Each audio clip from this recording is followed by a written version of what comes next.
안녕, 난 이동식이라고 해. 1940년 경상북도에서 태어났지. 6살 때 부모를 잃은. 맞아, 숙부집에 얹혀 살던 그냥 그저 그런 고아였어. 국민학교만 나왔지. 그랬었지. 학교 폭력을 당하다가 때려쳤거든. 그 이후의 삶이 얼마나 힘들었는지 몰라. 17살에 홀로 서울의 상경에서 노점상과 근로재건대원으로 생계를 유지했었지. 근로재건대원이 뭐냐고? 아, 그러면 넉마주의라고 혹시 알아? 잘 모르겠다고? 어려운 게 아니라 그냥 폐품 줍는 사람이야. 고철쟁이, 폐지쟁이. 힘들더라고. 어린 마음에 폐지 줍는 게. 그래서 이것저것 훔치다가 좀 살다 나왔어. 특수절도랬나 뭐랬나. 암튼 4번 정도야. 별거 아니지. 근데 이게 있잖아. 사람이라는 게 죽으라는 법은 없다고. 그 개차반인 나한테도 하고 싶은 일이 있더라고. 뜬금없을 수도 있지만 그건 사진이었어. 찰칵찰칵 사진. 세상의 한 순간과 그것을 찍는 내 인생의 한 순간을 필름에 담아내는. 나는 그 이후 사진을 찍는데 꽤나 많은 시간을 보냈지. 즐거운 시간들이었어. 사람들도 나에게 재능이 있다고 그러던데. 드디어 난 내가 잘할 수 있는 것을 찾고 만 거야. 나름 출중했으니까 한국사진작가협회의 회원도 되고 사진 공모전에서 10여 차례 입상을 하기도 했으니까 말이야. 당연히 개인 전시회도 열었고. 애초에 난 보일러 벽안공이었어. 당시에 벽안공 월급이 얼마였는지는 알아? 수십만원. 수십만원이라. 그때 내 손에는 150만원짜리 카메라가 들려있었지. 당시 일반적인 SLR 카메라 니콘 FE가 27만원이었거든. 그게 국립대 한 학기 등록금이었어. 돈벌이가 되던 안 되던 그딴 건 중요하지 않았다는 말이야. 한마디로 말하면 나는 위대한 사진작가를 꿈꾸는 샛별이었다고나 할까. 인정. 난 인정이 필요했어. 갈망했지. 어떻게 보면 명예를 원했다고 할 수도 있으려나. 그리고 나는 그만큼 또 내 재능을 발휘했어. 이게 핵심 포인트야. 하지만 위대한 예술가에게는 늘 그렇듯이 침체기가 있더군. 나에게도 슬럼프이자 한계가 찾아온 거야. 갖은 노력을 다했지만 극복이 쉽지 않더라고. 사진을 찍는 사람이면 알겠지만 첫 번째로 모델. 항상 모델이 문제였거든. 나의 형이상학적이고 예술적인 사진로는 항상 피사체에 목말라 할 수밖에 없었던 거야. 뻔히 알다시피 그럴듯한 것은 일단 너무 시시하잖아.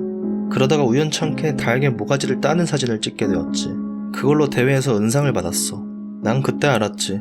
자극적인 죽음이 가장 아름다우며 위대한 작품이 될 수 있다는 걸. 아내는 연기가 시원찮더라고. 죽음이라는 것을 전혀 이해하지 못했어. 하긴 죽음을 연출한다는 것이 가능하다고 생각한 게 내 오만일지도 몰라. 역시나 모델이 문제였지. 그리고 오늘 드디어 기회가 찾아왔어. 우연히 마주한 나의 꿈같은 뮤즈. 오랜 시간 나는 뱀처럼 아주 천천히 서서히 그녀를 감쌌지. 이제 또아리에 갇힌 그녀를 미학적으로 삼키면 되는 거야. 그럴 때가 온 거야. 내 사진들이 궁금하지 않아? 어떤 것일지. 맞아. 그것은 인간의 본질과 우주 그 자체니까 궁금할 수밖에 없지. 이제 산에 오르고 있어. 곧 시작되겠지. 나의 위대한 작품이. 나는 1958년생 김경희. 이번 연도로 24살이 되었다. 떠밀리듯이 대구에서 결혼식을 올린 나는 시간이 흐르고 아이까지 둘 낳았지만 남편의 주벽을 견딜 수 없었다. 술만 먹으면 사람이 달라지는 듯이 돌변하는 그이 때문에 하루하루가 너무 힘들었다. 나는 가출했다. 더 버티다가는 내가 죽을 것 같았다. 막연하게 기차표를 끄는 곳은 서울. 아무렴 집보다 낫겠지. 다들 서울에서 성공한다던데 어쩌면 나도. 나는 그 길로 홀로 서울로 향했다.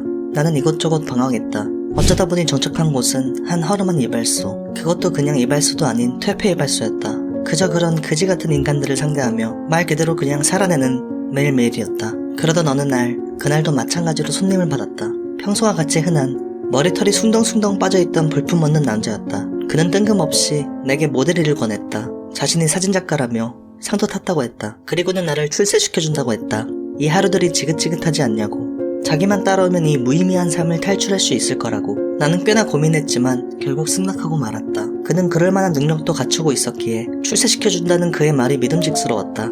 성공해서 두 아이에게 돌아가는 광경이 머릿속에 가물가물이 그려졌다. 그는 죽는 모습을 연출해달라고 했다. 사람이 죽는 모습 혹은 죽기 직전의 모습의 연기. 어떤 느낌인지 혼자 여러 번 연습을 했지만 도통 잘 되지 않았다.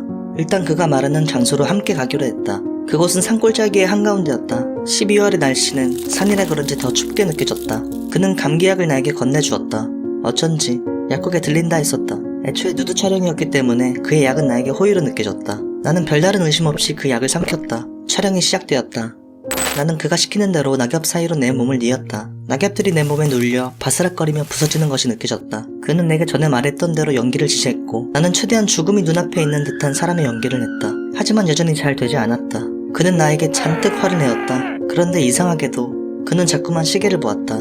그리고 안절부절하지 못했다. 나에겐 그가 무언가 어떤 것을 기다리는 듯한 느낌이 들었다. 그 순간 이상하게도 숨이 막혀왔다. 폐가 제 기능을 하지 않는 것처럼 나는 본능적으로 목을 꽉 붙잡아 보았지만 소용이 없었다. 온몸을 비틀며 나는 그에게 도움을 요청했다. 나에게 달려온 그는 웃었다. 그리고 사진을 찍기 시작했다. 점점 호흡이 가빠졌다. 그저 고통스러운 영혼과 같은 시간이 계속해서 흘러갔다. 그리고 그는 여전히 사진을 찍고 있었다. 연기가 아니야. 이건 연기가 아니라고 목 놓아 외쳐보았지만 내 목에서 나오는 것은 헉헉거리는 소리뿐이었다. 그는 내 옷을 벗겼다. 그러며 동시에 사진을 찍었다. 내 시야는 점차 흐려졌다. 그는 계속해서 개걸스럽게 카메라의 촬영 버튼을 눌러댔다. 내가 마지막으로 보고 들은 것은 그의 악마와 같은 웃음과 내 생애 가장 최고의 작품이라는 그의 마지막 말뿐이었다. 마네킹이다. 1982년 12월 14일 서울시 구로구 호암산에서 병정놀이를 하던 아이 중 하나의 외침으로부터 그녀는 싸늘한 시신으로 발견되었습니다. 다행히 추운 겨울날이라 시신의 부패가 진행되지 않아 경찰은 바로 수사에 착수할 수 있었죠. 그녀는 대체 왜 한겨울에 혼자 산에 올라 옷을 모두 벗고 죽어 있었던 걸까? 경찰은 피해자의 주변 인물 중 수백 명을 대상으로 탐문 수사를 실시한 결과 그녀의 단골 손님을 일일이 조사하던 중 경찰은 자신을 사진작가라고 소개한 한 단골이 그녀를 자주 찾았다는 진술을 확보하게 됩니다. 사진작가의 집으로 찾아간 경찰은 물었습니다. 김양을 아십니까? 그는 태연하게 답변했습니다. 예, 압니다. 단골입니다. 사진작가의 이름은 이동식. 경찰이 찍은 사진들을 좀 보자고 청하자 그는 자랑스럽게 자신의 작품들을 내놓았다고 합니다. 대부분이 여성의 나체 사진이었죠. 칼에 찔려 피를 흘리는 모습, 목을 맨 모습, 입가에 피를 쏟으며 관 위에 엎드려 있는 모습, 성관계를 하는 모습 등 그것들은 이상하고 기괴한 극도로 가학적인 사진들이었습니다. 수사팀이 그렇게 사진에 정신이 팔려있는 동안 이동식은 움직였습니다. 갑자기 문각과 벽 사이의 공간으로 사진 한 장을 급히 밀어넣은 것이었습니다. 하지만 수사팀은 다행히도 그 광경을 포착하고 말았고 사진을 확보할 수 있었습니다. 사진은 회색 치마를 입은 여자가 낙엽 위에 누워있는 모습이었습니다.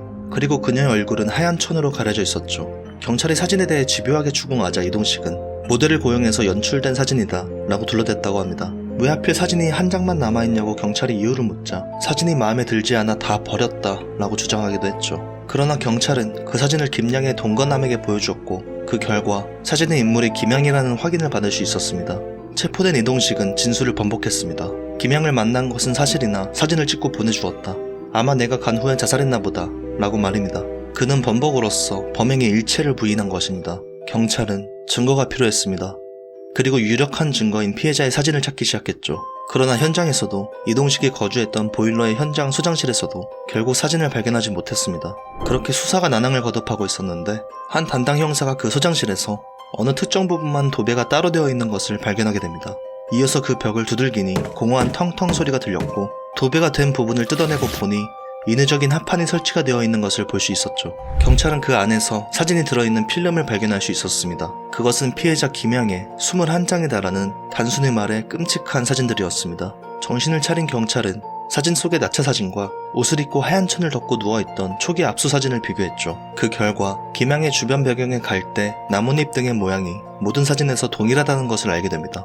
이것은 범행 현장에서 시신의 이동이 없었다는 중요한 증거였습니다. 경찰의 압박에 이동식은 여자가 대뜸 나를 밀어붙이며 성교를 요구했다. 욕을 하며 거부하니 스스로 약을 먹고 죽었다. 라고 다시금 번복했으나 이것도 거짓말이었습니다. 당시 시대상 피해자의 인권 따위는 없었습니다. 1983년 1월 신문사들은 앞다퉈 경찰이 내놓은 사진 일부를 신문의 전면에 대문짝만하게 싣게 되죠. 시시각각 고통스러운 표정으로 가슴을 쥐어뜯는 숨을 쉬지 못해 답답했던지 입을 커다랗게 벌린 채로 죽어가던 그녀의 모습은 지옥 그 자체였습니다. 이동식이 감기약이라고 속여 김양에게 준 것이 감기약이 아닌 청산가리가 들어있던 캡슐이었던 것이죠. 하지만 여전히 증거는 오리무중 이동식의 자백이 필요한 상황이었습니다. 경찰은 전문적으로 사진을 분석할 수 있는 사람을 찾기 시작했죠. 그 결과 사진작가협회 홍순택 신고대학 교수가 이 사진들의 분석을 맡게 됩니다. 그는 21장의 사진들을 현미경으로 확대하여 분석하기 시작했습니다.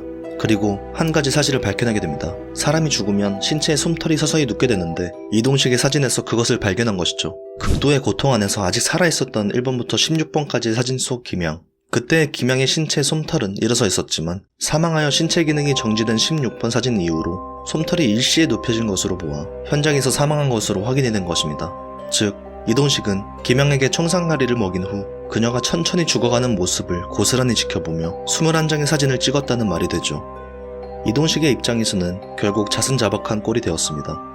본인이 사진작가였기 때문에 1980년대에 일반인들이 거의 쓰지 않는 고급 카메라를 사용했기에 현미경의 확대가 가능해 땀구멍이나 솜털을 확인해 증거로 채택될 수 있었던 것입니다. 계속해서 진술 번복을 일삼으며 범행을 부인하던 이동식은 이 증거를 끝으로 결국 범행 일체를 자백하게 됩니다. 하지만 모든 사실이 밝혀진 그 이후에도 이동식은 끊임없이 변명을 늘어놓았으며 나중에는 정신이상자 행세를 하기도 했다고 하죠. 그리고 그는 끝까지 반성을 하지 않았습니다. 한 인간이 죽어가는 모습, 그것은 예술이다. 나는 예술 사진을 찍은 것이다. 이런 것을 늘 동경해왔다. 라는 진술을 하면서 말이죠. 당시의 수사반장 서기만 경위는 이동식의 여죄 여부에 주목했습니다. 자세히 밝힐 수는 없지만 이동식의 검거 직전까지 쓴 일기장이 있습니다. 그 일기를 보면 녀석이 또 다른 살인을 저질렀다는 걸 짐작할 수 있죠. 이걸 토대로 여죄를 추궁하니 역시 자백이 쏟아져 나왔습니다. 검찰이 송치하기 직전까지 녀석이 내게 실토한 피해자가 무려 22명이나 됐죠. 김 여인뿐 아니라 희생자가 21명이나 더 있다는 겁니다. 그 중에는 오랫동안 행방불명 상태였던 이동식의 전처도 포함됐습니다. 서경유에 따르면 문제의 수첩에는 뜻을 알 수 없는 시가 잔뜩 쓰여 있었다고 합니다. 가족 등 다른 이들이 눈치채지 못하도록 이동식이 일종의 암호로 작성한 것이었죠. 이 가운데에서는 희생자의 유해를 토막냈음을 짐작하게 하는 문구도 있다고 서경희는 조심스럽게 전했다고 합니다. 처음엔 뜬구름 잡는 시인 줄 알았는데 녀석과 이야기를 해보니 모두 자신의 살인 계획을 정리해둔 것이었습니다. 다시 놈을 족쳐 나머지 희생자들의 유해라도 찾아야 했습니다. 특히 검거되기 10여 년 전 이혼한 전처 비여인의 생사 여부는 반드시 밝혀야 할 숙제였다고 합니다. 같이 살았던 남자가 살인자였다니 혹시나 여동생이 험한 꼴을 당했을까 비여인의 오빠는 직접 수사팀을 찾아와 눈물로 하소연하기도 했다고 하죠. 시간이 지나고 마침내 이동식은 살해한 전 부인의 시신을 버린 곳을 서경유에게 털어놓았습니다. 곧장 동료들과 함께 현장으로 뛰쳐나갔죠. 유해 발굴에 필요한 장비며 인력까지 싹 동원했는데 난데없는 복병이 나타난 겁니다. 깊은 한숨과 함께 서경희는 말문을 이었습니다. 그 내용은 참으로 충격적이고 서글펐죠. 그 엽기적인 살인사건이 해외 토픽으로 외신에 소개된 게 문제였습니다. 더 이상 나라 망신시킬 수 없다며 사건을 빨리 종결하라는 상부의 명이 떨어진 거죠. 그나마 다행인 건 발굴 현장에서 시신이 안 나왔다는 겁니다. 이동식이 거짓말을 했을 수도 있고 가능성은 많지만 더 이상 수사를 진행할 수가 없었습니다. 담당 수사팀 자체가 해체됐으니 말입니다. 1986년 서울 아시안게임과 1988년 서울 올림픽을 연달아 개최하게 되면서 국제사회의 관심이 한국에 쏠리며 당시의 전두환 정부가 압력을 행사해 수사가 종결되어 버린 것이죠. 진실이 무엇인지 확언할 수는 없지만 만약 이동식의 여죄가 실제로 존재한다면 21명의 희생자를 유해도 찾지 못했다는 끔찍한 결과가 나타나게 됩니다. 이후 1심에서 사형 선고를 받은 이동식은 형량이 무겁다며 항소, 상고를 거듭했지만 모두 기각당한 뒤 1984년 2월 16일에 사형 확정 판결, 이후 2년 후인 1986년 5월 27일을 기하여 서울구치소에서 형장의 이슬로 생을 마감하게 됩니다. 살인마 이동식, 그는 위대한 예술가가 아닌 그저 변태 사이코패스 살인마에 지나지 않았음을, 죽음에 대한 예술을 추구했다는 따위의 미화는 희생자를 욕되게 하는 것임을 우리는 기억해야 할 것입니다.